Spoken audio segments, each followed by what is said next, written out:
Pertamanya saya ingin mengucapkan terima kasih kepada para hadirin sekalian kerana dapat hadir dan berkumpul kita di sini bagi menyertai majlis ilmu yang akan disampaikan oleh penceramah. Jemputan kita pagi ini iaitu Ustazah Nurul Hidayah binti Kamarudin. Untuk maklumat, Ustazah kali pertama datang ke kuliah Muhammad Ustaz. Ya Ustazah ya.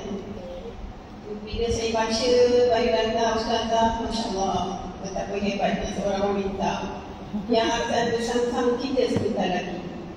Kalau saya nak bacakan di sini, tak cukup masa kuliah Muhammad kita nanti. Oleh itu, sebelum Ustazah memulakan ceramah, harap suri kiranya Ustazah sendiri berkongsi latar belakang, kerjaya dan pengalaman-pengalaman Ustazah bersama-sama hadirin sekalian. Majlis dengan sukacita dia menjemput Ustazah Nurul Hidayah. Silakan. Bismillahirrahmanirrahim. Assalamualaikum warahmatullahi wabarakatuh.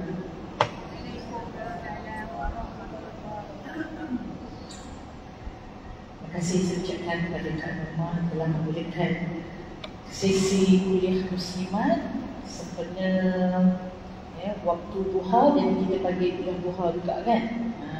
Subhanallah. Apa khabar orang Masjid Bilal bin Rabah? Baik. Masya Allah. Dekat dengan Ustazah Fiza Muslim. Betul kan? Dia tak tahu jiran. Saya tengok dia jalan-jalan tengok ini sangat dekat. Belah belakang tadi kan, bomba tu kan, sebelum bomba. Baik. InsyaAllah kita bersama-sama hari ini sebagai satu sesi ta'aruf jugalah ya. Orang kata tak kenal maka tak cinta ya. Jadi kita bertaaruf sedikit ya, berukhuwah kerana Allah Subhanahu wa ta'ala. Ada satu payung, lembayung nanti pada Yaumul Mahsyar, yang mana yang akan mendapat lembayung ataupun tengah sikit macam payungan daripada kepanasan hari mahsyar nanti. Di padang mahsyar adalah orang yang bertemu dan berpisah kerana Allah. Very simple thing lah ya. Bertemu berpisah kerana Allah ni, kita jumpa ya, dan kemudian kita say goodbye, tapi bukan kerana maslahah dunia semata-mata ataupun kerana seronok-seronok aja, tapi kerana Allah.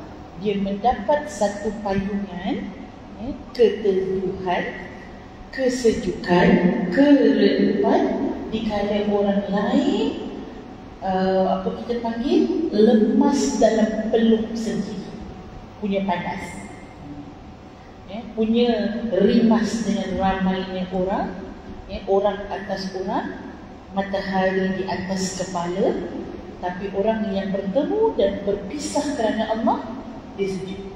Subhanallah. Puan Salwa ke? Betul lah, rasa macam adik Kak Muda kan? Masya Allah, lama tak jumpa. Sihat. Masya Allah. Ini Taman Samudra dengan sini dekat ke? Dekat-dekat ya? Baik. Itulah kita kata baru cerita masuk Ukah tengok. Jejak kasihan. Dulu saya kerja BBZ. Sahabat-sahabat ibu-ibu, jadi saya di BBZ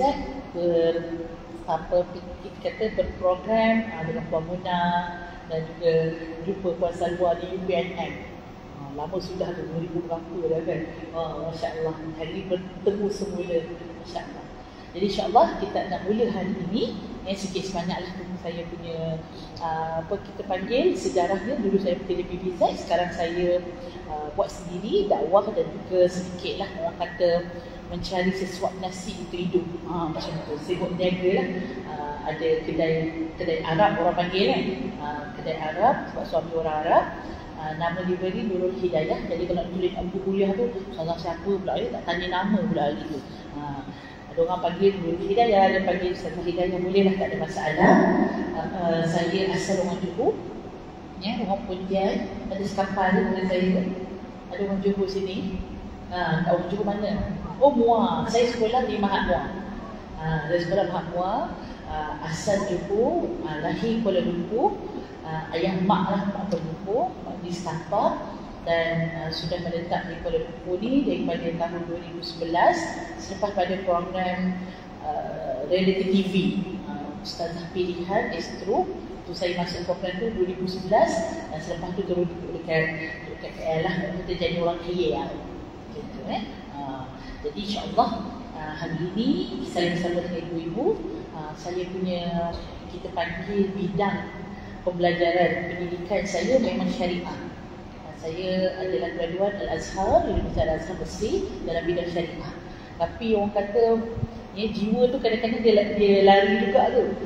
Bila dah lama-lama duduk dalam dakwah ni, dia jadi passion tu, dia pergi tadabur pula.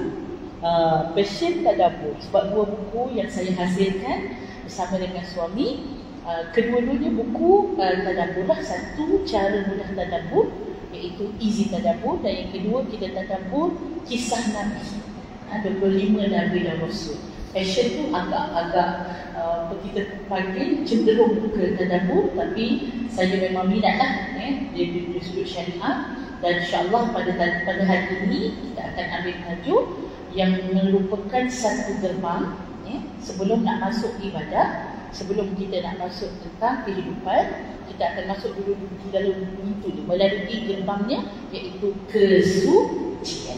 Jadi insyaAllah ibu-ibu ready semua. Kita nak warming up dulu. Satu, dua, macam tu kan. Baik, insyaAllah kita mulakan dahulu dengan nafas Bismillahirrahmanirrahim. Alhamdulillahirabbil alamin. Wassalatu wassalamu ala asyrafil anbiya'i wal mursalin wa ala alihi wa sahbihi ajma'in. Allahumma iftah alaina hikmatan وانشر علينا من خزائن رحمتك يا أرحم الراحمين. اللهم افتح بيننا وبين قومنا بالحق وأنت خير الفاتحين. اللهم زدنا علما نافعا وارزقنا فهما واسعا.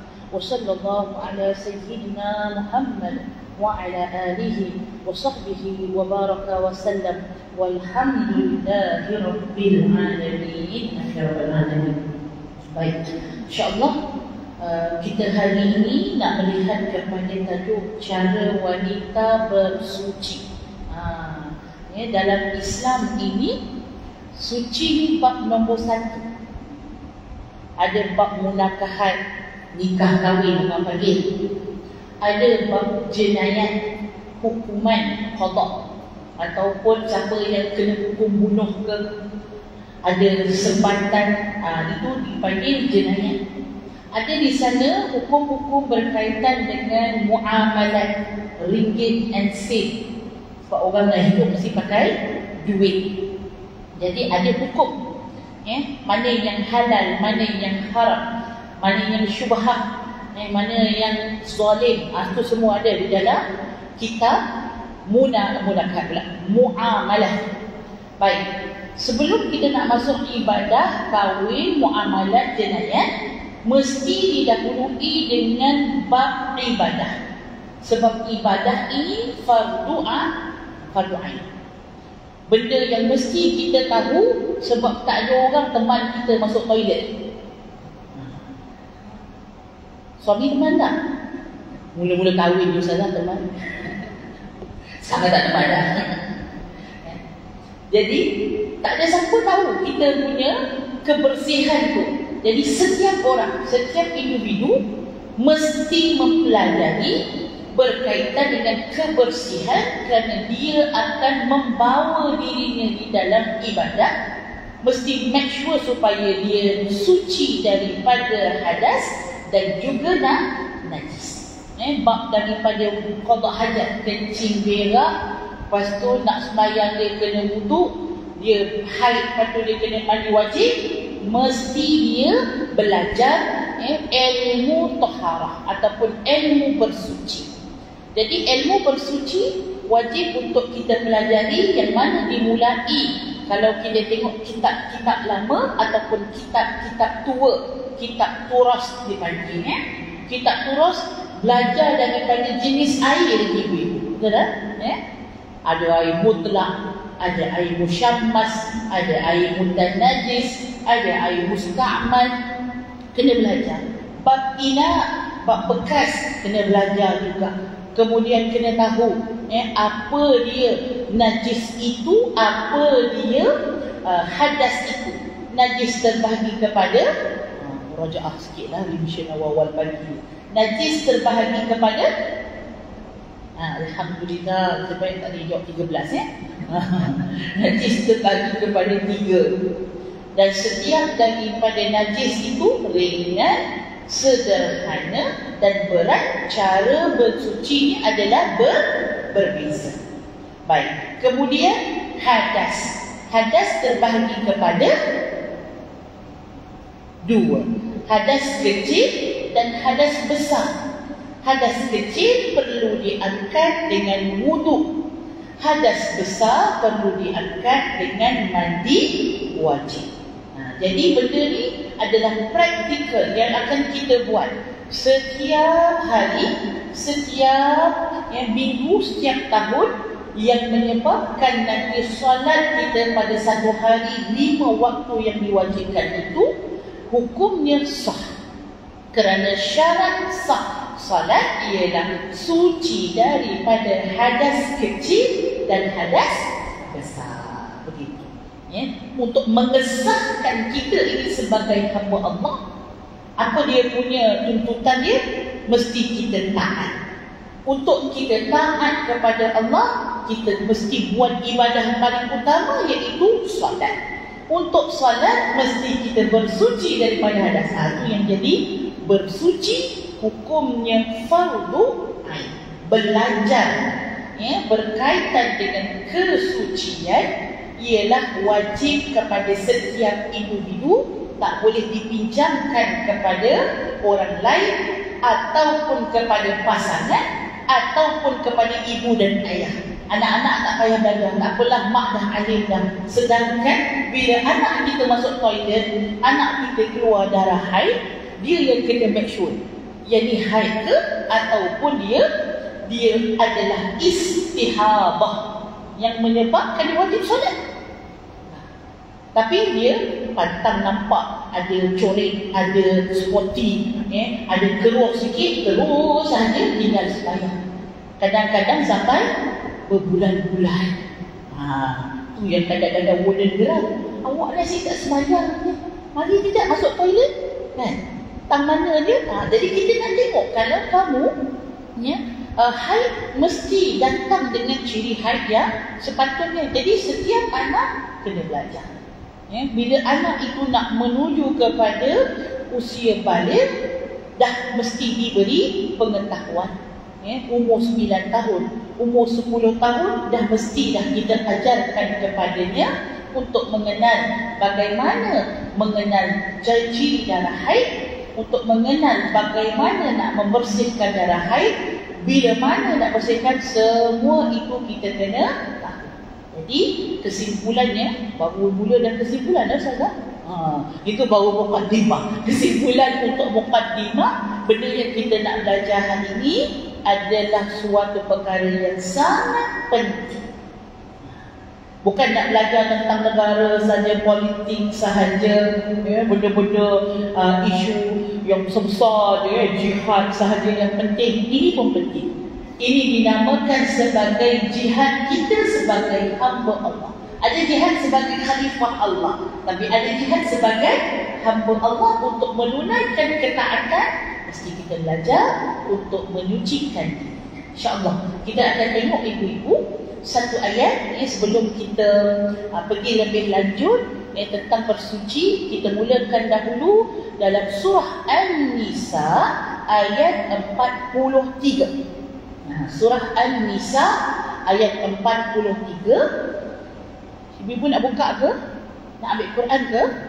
Kalau nak ambil Quran boleh. Saya boleh bagi masa siapa nak ambil Quran, ataupun nak buka apps Quran dekat dalam telefon. Surah An-Nisa ayat 43. Dia best sikit ibu kalau dia nampak tu.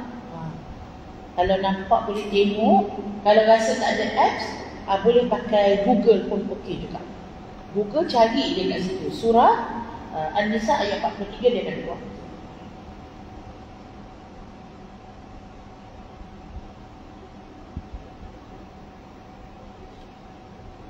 Apa ayat mula dia ibu? 43 tu? Yes, betul. Ya ayyuhalladzina amanu. Kalau ada orang yang sebut alam tara ilal ladzina, maksudnya dia terbalik ke dalam ayat. Dia kena datang ayat dulu baru dia datang nombor. So jadi dia kena di belakang lah. Kalau ayat 43 tu tengok ya ayyuhalladzina amanu. Baik, boleh ibu-ibu? Dah dapat dah? Dapat ya? Saya baca berarti ibu-ibu ikut boleh? Okey, kita baca pendek-pendek ya. A'udzu billahi minasyaitonir rajim. Boleh? Bismillahirrahmanirrahim.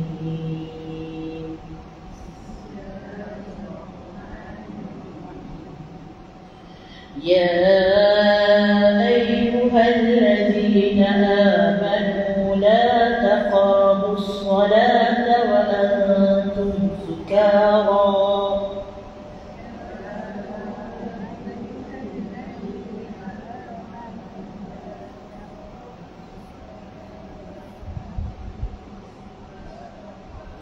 حتى تعلموا ما تقولون ولا إلا عابر السبيل حتى تغتسلوا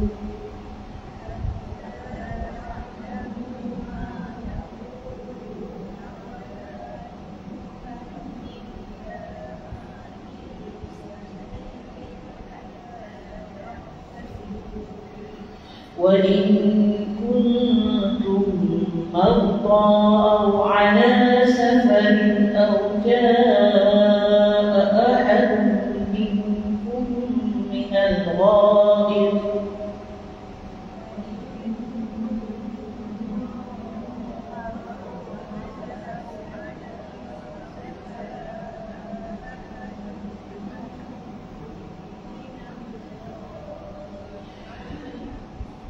أو لامستم النساء فلم تجدوا ماء فتيمموا صعيدا طيبا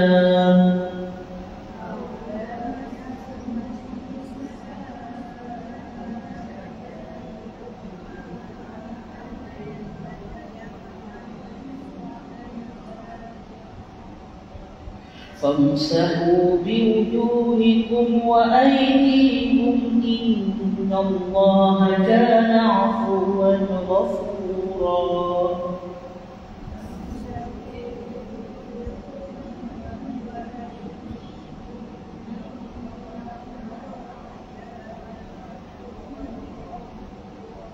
صدق الله العظيم. Ada yang nak bacakan terjemahan? Saya ada tapi dia sedap kalau ibu-ibu baca. Boleh? Boleh? Sini.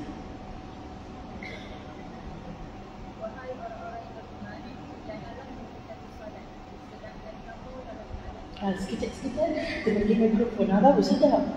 Ada orang kata dalam training bagi ceramah ni, jangan tamak cakap seorang-seorang. Jadi ajak orang cakap seorang-seorang. Sila. Bismillahirrahmanirrahim.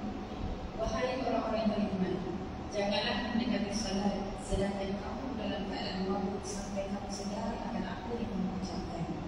Dan jangan pula menghampiri masjid ketika kamu dalam keadaan junub, kecuali sekadar berlalu sahaja sehingga kamu mandi junub.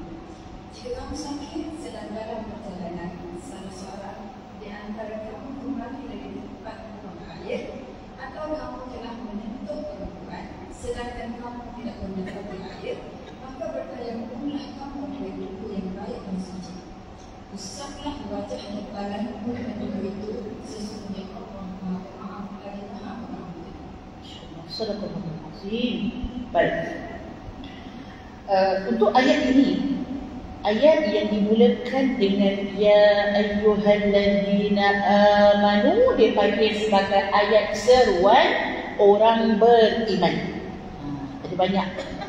Selepas daripada Allah panggil, tapi ada juga Allah panggil ya ayyuhalladzina amanu, ya ayyuhal musyrikin, ada juga Allah panggil, tapi ini yang dipanggilnya khas kepada orang yang beriman, seperti ayat puasa itu, kutiba alaikumusiyam pun sama juga, ayat berkaitan dengan qisas pun sama juga. Allah mulakan dengan seruan orang beriman.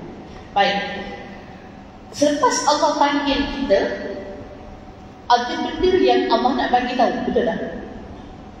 Contoh, kita panggil anak kita tengah buat kerja lain, ada TV ke, main telefon ke, kita pun panggil dia kakak. Kita panggil kakak, maka anak kita jawab kan? Boleh. Ya mak, saja je. Ada tak macam tu? Itu mak yang kurang kerjaan lah. Kita banyak kerja ni pun tak sempat lah ya. Nak main gurau-gurau pula macam tu, tak ada. Kalau kita panggil kakak, adalah tu kita nak suruh buat. Ya, kakak tolong belikan santan, contoh santan habis pula, tengah masak-masak ni nak buat kari, tak cukup pula santannya. Ada benda lah kita nak minta, kita nak order anak kita ni untuk mereka lakukan. Imma nak suruh dia pergi beli santan, ataupun kalau kita panggil anak kita tengah bergaduh-gaduh, kita panggil, abang, jangan tenang-tenang adik, contoh. Ada larangan di sana. Lepas daripada ayat seruan, imma Allah nak bagi suruhan, ataupun Allah nak berikan larangan. Baik, jom kita tengok dalam ayat ini.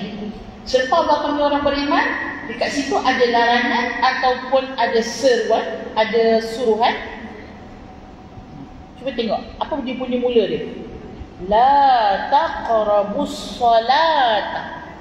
Larangan. Okey, larangannya jangan mendekati salat dalam keadaan kita mabuk, iaitu akalnya kurang waras kerana telah pergi disebabkan kemabukan, ataupun apa-apa yang kita makan tadi itu menyebabkan kita tak berapa nak rasional sangat dalam melakukan sesuatu.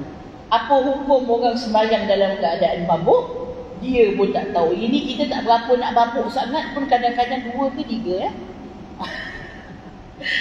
Kan? Aku dah kunut ke belum kunut kan? Macam tu. Ya, jadi orang yang mabuk lagi lah ibu-ibu. Apa dia baca pun dia tak ingat. Ya, apa yang dia baca pun dia tak hayati, rakaat ke berapa. Jadi tidak boleh. Maka ini adalah satu marhalah ataupun suatu proses sewaktu Allah nak mengharamkan arak itu secara total. Dia datang dengan peringkat. Ya, peringkat pertamanya, ya, arak itu ada baik, ada yang buruk. Lepas tu Allah kata arak itu buruknya lebih banyak daripada yang baik. Lepas tu Allah kata kalau kamu nak tunai salat, ini ayat dia, kamu jangan, kalau kamu dah mabuk jangan tunaikan salat, jangan dekati salat. Kemudian barulah ayat totally fajtanibu innamal khamru wal maisir, sesungguhnya arak itu dan juga judi dan semua benda-benda lain ini semuanya adalah perkara rijsum min amali syaitan. Ia adalah daripada perkara-perkara yang datang daripada syaitan, maka kamu kena jauhi. Itu total lah. Baik. So jadi dalam proses ini kalau kita tengok, ialah satu larangan kepada orang yang nak menunaikan salat, mesti dia kena hilangkan dahulu apa-apa penyebab yang menyebabkan solatnya lalai, menyebabkan solatnya dia tak faham apa yang dia baca. Wa hatta, sehingga, jom kita tengok, hatta ta'lamu ma taqulun, sehingga kamu tahu apa yang kamu bicarakan. Maksudnya kita sedar, di sana ada kewarasan di dalam akal kita, maka kamu baru boleh menunaikan solat. Baik, di sini adalah empat pertama. Subhanallah, ayat 43 surah An-Nisa ini mengandungi sangat banyak hukum. Ya, antara perkara yang boleh menyebabkan kita nampak ayat tersebut ialah mengkategorikan jenis ayat Al-Quran. Bila kita baca nak tadabbur, kategorikan dulu. Ada kategori ayat Quran ini kategori cerita. Nampak perkataan Nabi Musa, nampak perkataan Nabi Ibrahim, itu cerita. Cerita umat zaman dahulu. Dia membantu kita untuk kita tadabbur ayat. Okey? Antaranya yang lain adalah melihat kepada ada hukum tak. Macam ni kan, ada sebut pasal solat, ada kalimah solat, ada kalimah kita kata berkaitan dengan ibadah ataupun suruhan, dia panggil ayat hukum. So kategori ayat ni ialah ayat hukum yang mengandungi hukum hakam berkait dengan wajib, sunat, haram, makruh dan harus. So jadi di sana kita dah boleh nampak dah. So ayat ni apa? Ayat ni berkaitan dengan ayat solat, ayat ni berkaitan dengan muqaddimah solat iaitu taharah. Baik. Kita masuk ibu-ibu kepada wa yang kedua. Wala junuban illa abiri sabilin hatta taghtasi. Di sana Allah panggil yang awal kan, Allah panggil orang yang beriman. Larangan yang pertama adalah larangan orang yang mabuk untuk solat. Wa, nampak perkataan wa tu, wala junuban. Waw ini maksudnya dan. Maksudnya bukan satu sahaja larangan, ada dua larangan. Nampak? Ada dua larangan. Larangan yang kedua ialah orang yang berjunub, junuban, perkataan junub ni faham ibu-ibu ya? Itu pakar dah ustazah, bukan faham je. Junub ini iaitu orang yang ada asbab padanya untuk mandi wajib, wala junuban. Kalau dia berjunub, dia tak boleh salat. Sama macam tadi orang yang mabuk tak boleh salat, dan orang yang berjunub tak boleh menunaikan salat dalam keadaan dia berjunub, tetapi dia perlu mengangkat junub dia tersebut dengan mandi wajib. Wala junuban illa abiri sabili. Apa itu maksudnya? Sehingga, dan jangan pula kamu menghampiri masjid. Baik. Orang yang berjunub, dia tidak boleh salat dan dia tidak boleh pula duduk di dalam masjid kecuali dia hanya berjalan. Maksudnya dia masuk ikut sana, keluar ikut sana. Kerana masjid ini tempat yang suci. Menjaga kesucian masjid. Maka orang-orang yang junub, dia kena mandi wajib dahulu, barulah dia boleh masuk ke masjid, nak menyembang ke nak apa ke, sebab tempat ini tempat yang suci. Di manakah masjid? Masjid tu, yang kita kata masjid tu, which part of masjid yang dia tak boleh masuk? Orang yang berjunub ataupun orang yang haid, samalah hukum dia, ambil semua ibu-ibu. Hukum orang-orang yang berjunub dan juga hukum orang-orang yang atas dia wajib untuk mandi wajib, iaitu orang yang datang haid. Ini kait dengan perempuan. Dia pun masuk ikut luar pakai kereta. Masjid Bilal bin Rabah. Mana tempat yang orang haid tak boleh datang, tak boleh duduk?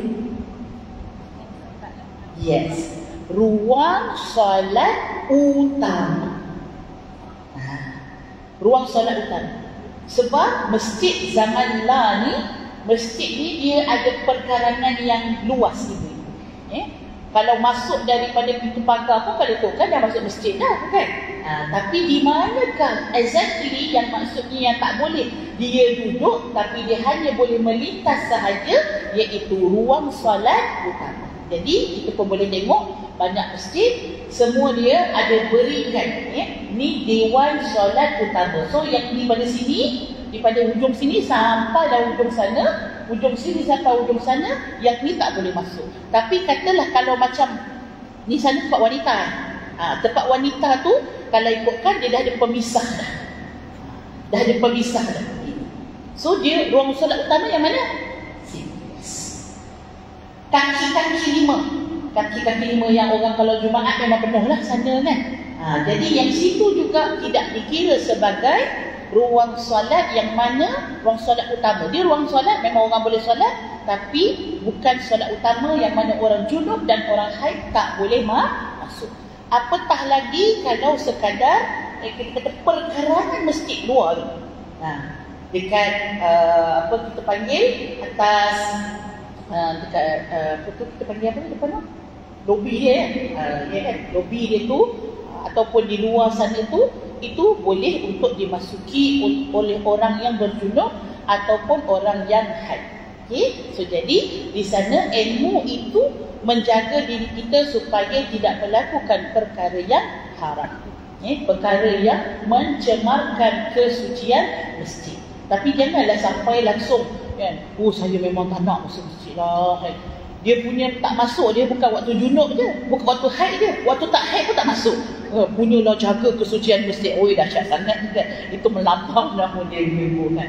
Sampai kadang-kadang saya kan bila jumpa dengan wanita-wanita ni, kita cerita perempuan lah. Orang lelaki insya-Allah kot kena masjid. Kalau lelaki tak kena masjid tu memang kita kau sembahyang Jumaat kat mana? Macam tu kan. Kadang-kadang saya saja tanya ibu, kalau orang perempuan ni kalau duduk kat mana? Sentul. Sentul masjid mana Dia tak boleh sebut tau nama masjid. Surau pun dia tak boleh sebut. Masjid tu tak boleh sebut tak. Habis kau duduk masjid mana? Rupa tak kenal masjid. Dia duduk, ibu-ibu dia tahu rumah dia dengan tempat kerja dia. Ada. Tak percaya, cuba test. Test mata anak-anak kita yang kadang menyewa kan. Yang tak menyewa pun kadang-kadang kena tahu sebenarnya kita masjid apa paling dekat. Sekurang-kurangnya kalau kita kata kita ni nak menuju jalan Allah, kita nak menuju cari cinta Allah atas dunia ni, yang kita dapat gaji, yang kita dapat rezeki, dapat nikmat semua ni semua daripada Allah. Kena-kenalah rumah Allah. So jadi inilah satu yang kita makin kita mengenalkan anak-anak kita, makin dia kenal dengan benda-benda yang luar. Korea kenal pula semua sekali. Masjid dia tak kenal. Ceritalah pasal Seoul ke Seoul? Seoul betul pronunciation kan. Kalau pasal Seoul, pasal Jepun, pasal yang dia minat tu, setiap tempat tu dia tahu. Tapi masjid tak tahu. Ini benda yang satu cabaran lah untuk masa kita. Baik. Kemudian ibu-ibu kita tengok lagi illa abir sabi hatta. Nampak? Yang tadi ada juga yang atas untuk orang yang mabuk hatta ta'lamu ma taqulun, iaitu sehingga datangnya dia punya kewarasan.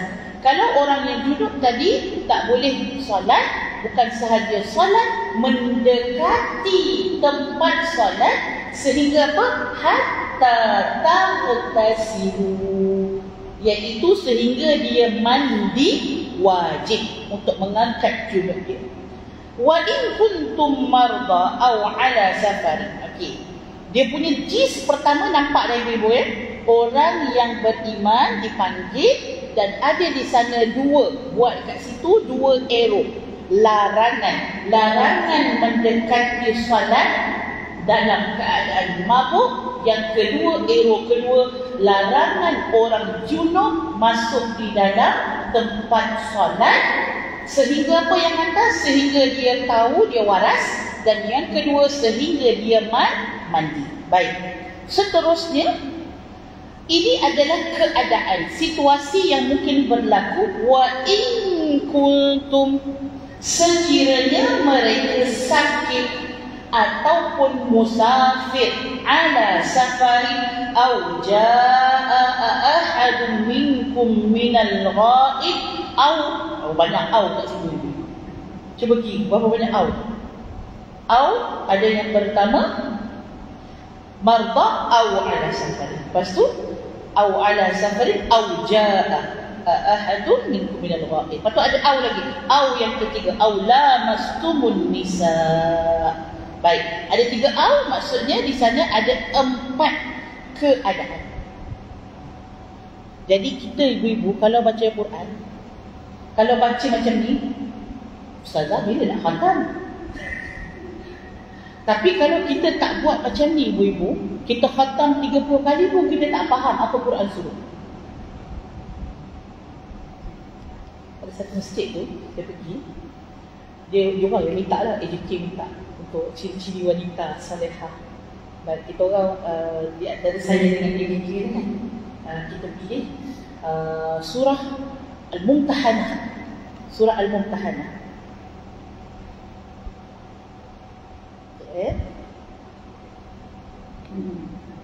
Okey, Masya Allah. Soalan yang bagus ya. Soalan yang bagus. Saya ada soalan tapi saya cerita dulu. Surah Mumtahanah, kita ambil 1.5 jam tu, tadabbur habislah. Jadi saya bila tadabbur habis, cara dia lain lah. Macam ni kita tadabbur satu ayat. Kalau tadabbur habis, saya akan angkat dia punya topik dulu. Okay, ada berapa topik dalam seluruh surah itu, kita ambil 3 ke 4 kita ambil. Lepas tu lepas kita ambil, baru kita pergi topik pertama, apa, topik kedua, topik ketiga.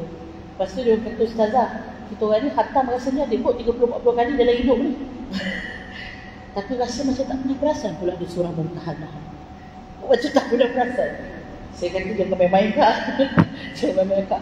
Dia memang gitulah. Kalau kita baca tanpa kita spend masa untuk baik. Ala hal ibu-ibu, 4 ni keluarkan.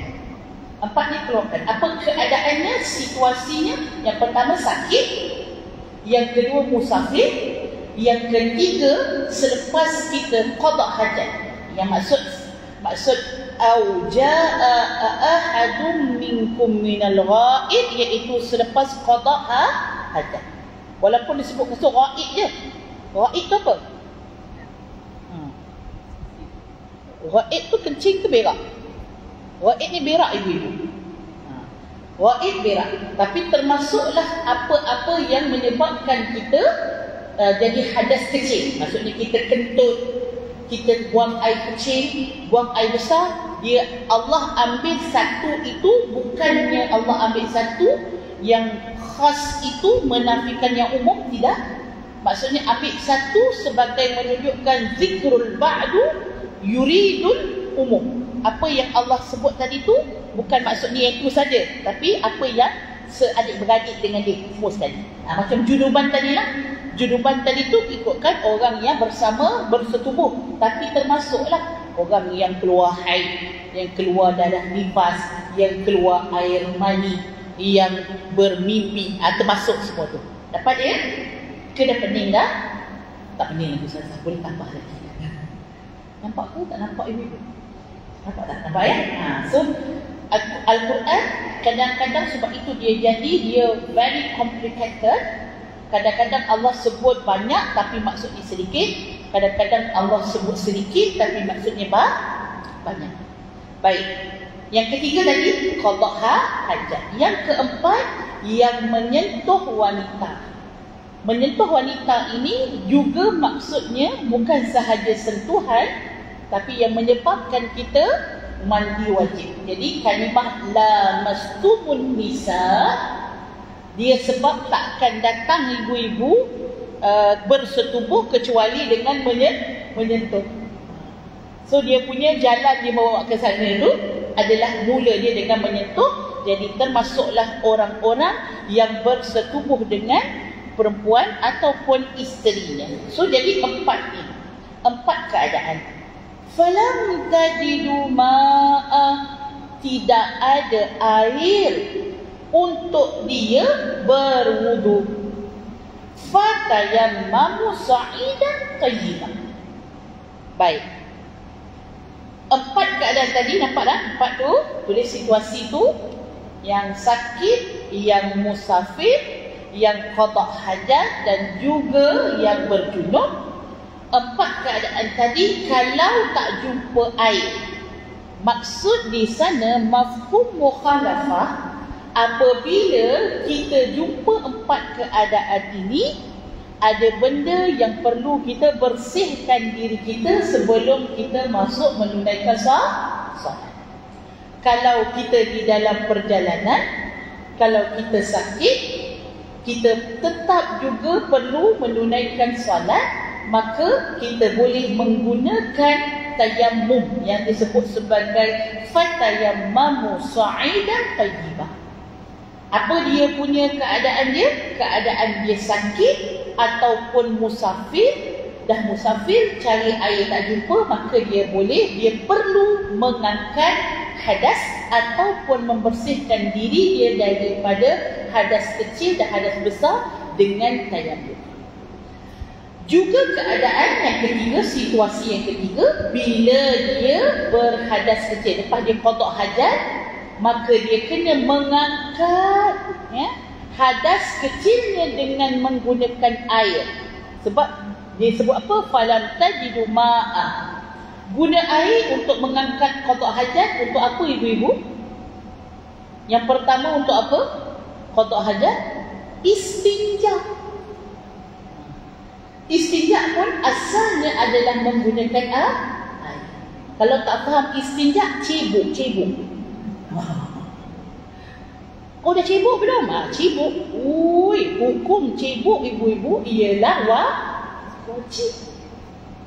Hukum membersihkan kemaluan selepas kita buang air kecil ataupun air besar, iaitu hukumnya wajib. Tak boleh lepas kencing terus dia tarik keluar di atas. Tak boleh. Mesti wajib kita beristinja. Asal istinja dengan air. Tapi boleh juga kita istinja dengan benda yang kesat. Benda kesat tu yang penting dia adalah yang bukan terpuji. Contohnya dengan roti, tak boleh. Kesat juga roti kan? Tak boleh. Sebabnya dia makanan yang suci. Tapi boleh kita bersuci dengan tisu yang kering, yang kesat, tisu tandas lah kan? Boleh, tak ada masalah. Tapi paling afdalnya adalah dengan air, dan lebih afdal menggabungkan di antara keduanya. Kalau nak gabungkan di antara tisu dengan air, nak guna mana dulu? Kalau guna air dulu, maksudnya dia guna air sajalah. Sebab tisu yang kedua tu hanyalah untuk mengeringkan. Kalau nak afdal, yang paling afdal lah, yang afdalnya air. Sebab air ni dia cair, dia very senang untuk menanggalkan apa yang ada pada tempat kemaluan kita.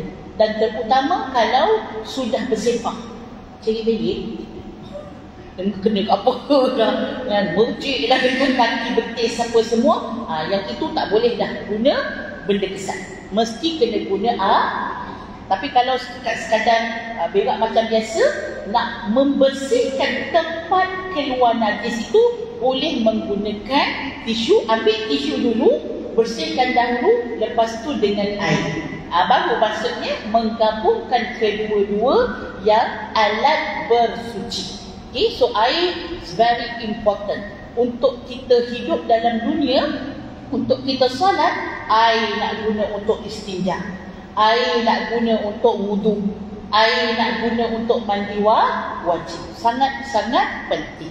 Baik ibu.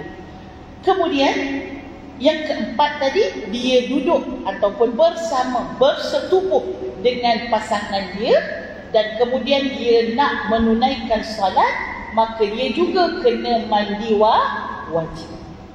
Perlu mandi wajib untuk menunaikan solat.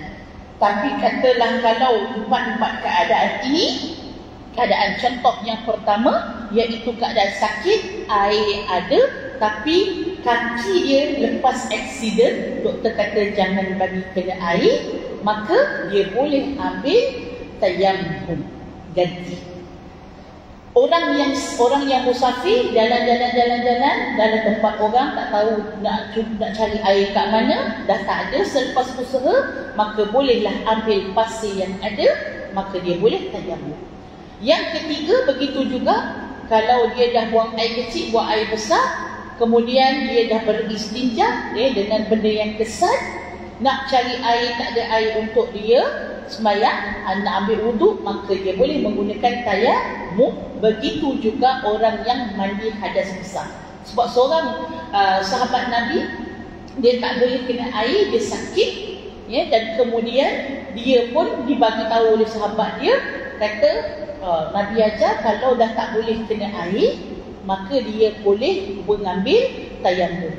Sebab dia kata, oh yang saya nak ambil tayamum ni untuk hadas besar, ibu-ibu jadi dia pun bergolek dekat atas pasir ibu. Jadi dibagi tahu kepada Nabi sallallahu alaihi wasallam, dia kata bukan macam tu. Walaupun dia hadas besar, mentang-mentang dah hadas besar dengan hadas kecil kan, dah satu besar satu kecil, jadinya semua nak kena pasir. Maka tidak. Cara dia sama. Cuba kita tengok macam mana cara nak tayamum. Fatayammamu sa'idan tayyiba. Hendaklah dia bertayamum dengan debu yang suci. Sa'i dan tayyibah, debu yang suci. Kemudian apa yang dia perlu lakukan? Famsahu biwujuhikum wa aydikum. Cara dia sapu pada muka dan sapu pada tangan. Sesungguhnya Allah itu Maha Pemaaf lagi Maha Pengampun. Baik. Jadi ibu-ibu, ayat ni daripada awal sampai akhir syarat dengan hukum.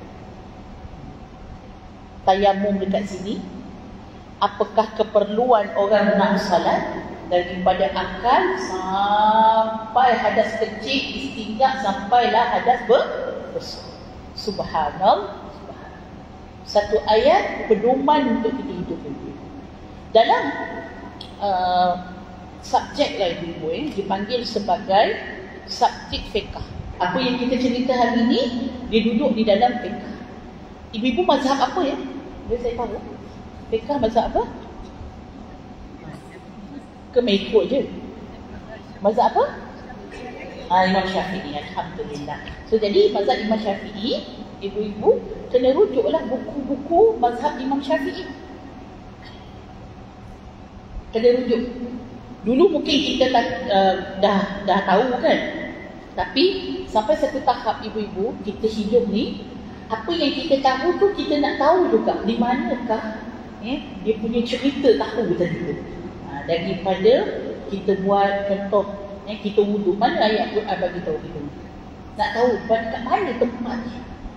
Dan kemudian kalau subjek itu kita ambil para ulama kita dahulu, subhanallah, menyusun ilmu itu sudah cukup cantik. Ini tajuk ni di bawah fiqh. Dan di bawah fiqh ada mazhab, 4 mazhab yang muktabar pada dunia seluruh dunia. Dan kita di Nusantara kita pakai mazhab Syafi'i. Apa buku yang ibu-ibu rujuk dalam fiqh mazhab Syafi'i? Sepanjang hiduplah, dah 50 tahun dah, 60 tahun dah kita ibadah, ibu-ibu pakai buku apa? Ada buku tak? Ada, okey. Buku apa? Yang merujukkan kat rumah. Yang ibu-ibu gunalah. Fiqh Manhaji ada? Fiqh Manhaji. Safinatun Najah? Ada kan? Alhamdulillah. Siapa yang ada buku tu rujukan, maksudnya dia bukan ikut je. Sebelum ni kita ikut, tapi kita nak tengok balik pada dia punya apa, di mana sebut. Hari ni ibu-ibu, sedikit sahaja daripada saya kenalkan je. Sebab tu dah kata hari ni adalah hari kita ta'aruf. Orang kata kenal-kenal, acah-acah je lah macam tu ya. Acah-acah je. Orang kata baru cuit sikit-sikit je ni. Belum betul-betul lagi kita pergi into kepada taharah. Saya suka menggunakan matan ini, nama dia matan Zubat. Matan Zubat. Matan Zubat ni adalah ilmu fiqh mazhab Syafi'i yang paling asas, beginner lah. Dia panggil beginner, intermediate dengan pro, ibu-ibu kan. Ni yang expert lah, yang atas advance. Jadi kita start daripada bawah. Macam siapa ibu-ibu yang guna Safinatun Najah, Masya Allah. Ya, siapa yang guna mungkin kitab Majmu', ni dah sampai intermediate dah, tengah-tengah dah kitab Majmu'. Ataupun ada yang guna kitab oh dahsyat. Saya pernah tengok juga ada masjid dia buat diskusi kitab kitab yang ditulis oleh Imam Syafi'i. Saya kata dahsyat masjid ni tahap pro semua ni. Kitab ibu-ibu, untuk kita lah kan, kita baca ibu-ibu, insya-Allah lah tak faham. InsyaAllah tak faham. Ulama yang syarah ataupun kita kata detailskan balik kitab Al-Um tu, berapa kita panggil berlapis-lapis, syarah ke atas syarah ke atas syarah ke atas syarah ke atas syarah. Sebab kalam Imam Syafi'i ni, kalam dia kalau dia tengok nampak macam pendek tapi maksud dia macam lautan. Jadi sebab itu para ulama dia pergi bagi licin lagi. Jadi kita kena pergi daripada bawah, baru kita naik ke atas.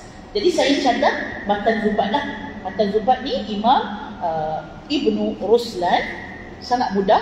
Dia punya ayat dia ini untuk kanak-kanak lah, kanak-kanak zaman dahulu, ibu-ibu. Matan Zubat ni macam dia hafal lagu tanggal 31 bulan 8 27 zaman dulu. Tara-tara dia orang hafal Matan Zubat macam tu je ibu-ibu. Ya? Jadi itu keadaan yang mudah. Matan Zubat ni mudah. Ibu-ibu boleh tengok kat dalam ni, dia mula-mula dia mulakan dengan kitab usul dan kemudian terus masuk bab kedua, terus masuk kitab Taharah, iaitu bab berkaitan dengan kesucian. Saya baca sedikit, ambil berkat ibu-ibu. Wa innama yasihu tathhirun bima utliqa la musta'malin wala bima. Hanya saja sah bersuci dengan air yang mutlak, iaitu air yang suci murni. Air mutlak adalah air yang suci, yang bukan musta'mal, yang telah terpakai untuk bersuci yang wajib, dan bukan pula air yang bitahirin mukhalifin taghayyuran itlaqal ismi ghayyara, dan bukan pula berubah kerana sesuatu yang suci dan larut yang bercampur, yang mana perubahan merubah nama air tersebut. Kita ambil dua bait lagi. Dia setiap satu bait ni satu nombor, 77-78. Baik, pada bab bersuci ini dimulakan sebab tadi kita nampak kan, iaitu pentingnya air di dalam bersuci, maka ulama mulakan dengan bab jenis air. Kena kenal air. Boleh tak kita bersuci dengan air yang telah bercampur? Al-maklumlah ibu-ibu, kat rumah kita tu banyak cicak. Cicak pun berak malam tadi. Cicak berak dekat dalam baldi. Dia punya tahi dia lah. Nampak tu hitam putih. Kita pun ambil cedok, kita cebok. Air tu jadi air apa? Yes. Air najis ke air mutan najis? Air mutan najis. Air mutan najis maksudnya ialah air yang bercampur dengan najis. Walaupun tidak berubah air tersebut. Sebab apa? Nek cicak tu kecil. Tapi sebab air itu kurang daripada 2 kolak, maka air itu sudah menjadi mutan najis. Tak boleh lagi kita gunakan untuk beristinja ataupun mengambil wuduk. Orang dulu-dulu pakai bejana, pakai tempayan. Tempayannya dia buat apa ibu-ibu? Dia tutup dengan dulang. Yes. Sebab tu sebelum tidur, kalau ada takungan-takungan air, ambil sesuatu tutup. Jangan bagi terdedah, sebab dia akan merosakkan air tersebut. Begitu juga makanan. Dekat rumah ada bekas apa? Bekas garam, bekas ajinomoto. Tenganga macam tu. Tak boleh. Itu syaitan. Sakit kita. Cicak ibu-ibu, dia ni makhluk yang pendengki. Makhluk pendengki. Dia jalan-jalan tu, kita sakit ibu. Aku dah sikit perut ni. Gitu. Rupanya balik rumah ni cek balik ibu. Inak, babul inak, bekas yang dekat rumah kita itu dah satu bab. Mana bekas yang ada tak bertutup, kena ada tu. Belilah ibu. Kedai apa? Eko. Saya ni baru jatuh cinta. Sebelum ni tak kenal kedai Eko. Ya? Ya, anak-anak saya pun, murahnya murahnya. Sekali keluar 100 juga. Memang murah, tapi dah murah kita gerak semua. Apa juga benda kita kan. Ibu-ibu yang saya kasihkan Allah, benda tu adalah management of home ke house. Tak tahulah dalam bahasa Inggeris. Manusia ni sebagai khalifah, antara kerja kita yang utama ialah manage, mengurus. Bukan sahaja Allah suruh kita ibadah, kerana ibadah itu berkaitan dengan ketaatan kepada Allah. Tapi Allah suruh kita jadi khalifah. It's about managing your world. Dan awak adalah ketuanya, insan. Kita. Macam mana kita tak urus rumah kita? Kita urus dapur kita. Kita urus tandas kita. Tandas tu tempat yang kotor. Jadi jangan dilambatkan benda yang kotor di dalam tandas.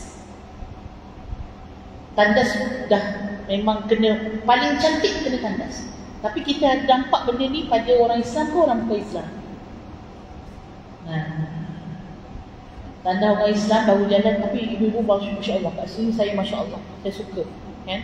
Ada sebahagian pada masjid ataupun surau, kalau semayang tempat perempuan tu dah bau tai lah. Pernah jumpa? Ibu tak jumpa lah. Ni orang KL semua kan. Pernah jumpa surau, jalan, solat ya, bau tai. Macam mana dia manage? Ni tempat semayang. Bagaimana rumah dia? Kena manage. Ya, rumah kita, dapur kita, itu tempat yang kita perlu manage. Maksudnya, kalau start daripada bekas, tukar bekas. Kalau start daripada tak ada penutup, pergi cari penutup. Okay? So itu yang pertama. Air mutlak adalah air yang tidak bercampur dengan sebarang benda asing, murni. Air yang sejati. Yang dinamakan air adalah air itu dengan warnanya tanpa berubah. Itu baru air mutlak. Kalau dalam bahasa Arab, ibu-ibu cakap turid mak, orang tu bagi air air sirap lah misalnya kata, kita boleh marah dia. Saya nak air, ini bukan air, ini air sirap. Sebab apa tadi disebutkan, kalau kita nak bersuci dengan sesuatu yang sudah merubah warnanya, merubah namanya, maka dia bukan lagi air sebenarnya. Dia dah jadi air sirap, nama dia pun dah berubah. Air mawar, walaupun warnanya sama, tapi baunya dah wangi. Air sepatutnya tak bau. Jadi yang ini boleh dibuat untuk bersuci. Air mutanajis tak boleh buat untuk bersuci. Air musta'man. What is the meaning of air musta'man? Air yang sudah digunakan, dia tak boleh habis kat situ lah. Untuk basuhan yang wajib, air yang telah digunakan untuk basuhan yang wajib baru dikira sebagai air musta'man. Contoh, ibu-ibu, kita ambil wuduk, kita ada baldi kat rumah, kita ambil wuduk, betul-betul apa air wuduk kita yang pertama tu masuk ke dalam baldi itu. Jadi air tadi asalnya air mutlak sudah bercampur dengan air musta'man. Yang itu boleh tak digunakan untuk bersuci? Tak boleh lah. Tak boleh guna untuk bersuci sebab dia dah masuk dengan musta'man. Jadi paling cantik ibu-ibu, jauhkan sikit diri kita waktu kita nak ambil wuduk tu, jangan air itu tertadah. Kalau terpercik lain cerita. Terpercik ni tak sengaja, tapi memang ditadah. Kita pun basuhan wajib, basuh muka, basuh tangan. Nama air itu berbeza. Sebab kita nak paling murni untuk kita bersuci. Okay, paling cantik adalah kita bersuci tu daripada paip tu lah. Kita bersuci daripada paip, nanti anak kita ke siapa pun bersuci daripada paip. Jadi dia tak gunakan air yang bertakung. Tapi kalau dia guna air bertakung tu tutup tak bercampur, okey, tak ada masalah. Untuk tempat yang kecil. Untuk tempat yang besar seperti kolam, Masjid Bilal ada kolam? Ada kan? So kolam tu besar. Kalaupun dia dah berwuduk, air tu masuk balik dalam kolam. Kan dia macam tu kan? Tangan pun macam tu ibu-ibu. Itu tak ada masalah kerana dia lebih daripada kullatain. Lebih daripada 2 kolah dengan kiraan Baghdad. Jadi kalau di dalam masjid kita biasanya memang dah lebih lah dia punya kolah-kolah itu, tidak ada masalah. Kalau yang sedikit macam baldi dekat rumah kita, yang itu boleh jadi air yang sudah bertukar daripada mutlak kepada musta'mal. Okay, saya pun dah terhabis terlebih 5 minit ibu-ibu. Saya buka soalan. Soalan pertama adalah, saya baca dahulu. Sekiranya saya sedang solat, terasa beberapa kali terkeluar angin dari bahagian hadapan, kita perlu berhenti solat dan mengambil wuduk semula ataupun tidak? Kita namakan perkara ini adalah sebagai kentut faraj. Angin tu bukan daripada belakang, angin daripada depan. Yang mana kebiasaan bunyinya akan bunyi plup, plup, plup.